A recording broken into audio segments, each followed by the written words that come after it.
ಯಾವ ದರಿದ್ರ ಜಾಗಕ್ಕೆ ಕಾಲಿಡಬಾರ್ದು ಅನ್ಕೊಂಡಿದ್ನು ಆ ಜಾಗಕ್ಕೆ ಬರುವಾಗ ಮಾಡ್ಬಿಟ್ಟೆ ನೀನು.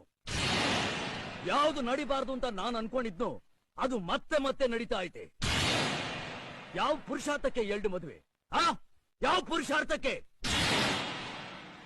ನೀನ್ 2 ಮದುವೆ ಮಾಡ್ಕೊಂಡಲ್ಲ, ಏನ್ ಸುಖ ಕಂಡಿ ನೀನು? ಏನ್ ಸುಖ ಕಂಡಿ? ಇಬ್ರು ಹೆಂಡ್ರ ಜೊತೆ ಬಾಳ್ವೆ ಮಾಡಕ್ಕಾಗ್ಲಿಲ್ಲ, ಇಬ್ರು ಮಕ್ಕಳನ್ನ ಮಗಳ ಮಾಡ್ಕೊಂಡು ಪ್ರೀತಿ ಮಾಡಕ್ಕಾಗ್ಲಿಲ್ಲ. ಅಲ್ಲಿ ಕೂತಿದ್ದಾನಲ್ಲ ಅವನು ನನ್ನ ಅಣ್ಣ ಅಂತ ಕರೀಕಾಯ್ತಿಲ್ಲ, ನನಗೆ ಅವನಿಗೆ ತಮ್ಮ ಅಂತ ಕರೀಕಾಯ್ತಿಲ್ಲ.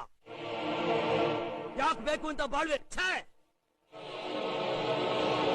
ನೀನಲ್ಲ, ಈ ಪ್ರಪಂಚದಾಗೆ 2 ಮದುವೆ ಮಾಡ್ಕೊಂಡಿರೋ ಯಾವ ಬಡ್ಡಿ ಬಾಗಾನೋ ನೆಮ್ಮದಿಯಾಗಿರೋ ಸಾಧ್ಯ ಇಲ್ಲ, ನೆಮ್ಮದಿಯಾಗಿರೋಲ್ಲ. ನೀನ್ ಅನುಭವಿಸ್ತಾ ಇರೋ ನೋವನ್ನ ನಾಳೆ ನಿನ್ ಮಗ ಅನುಭವಿಸೋದ್ ಬೇಡ. ನಾನ್ ಪಡ್ತಾ ಇರೋ ಸಂಕಟನ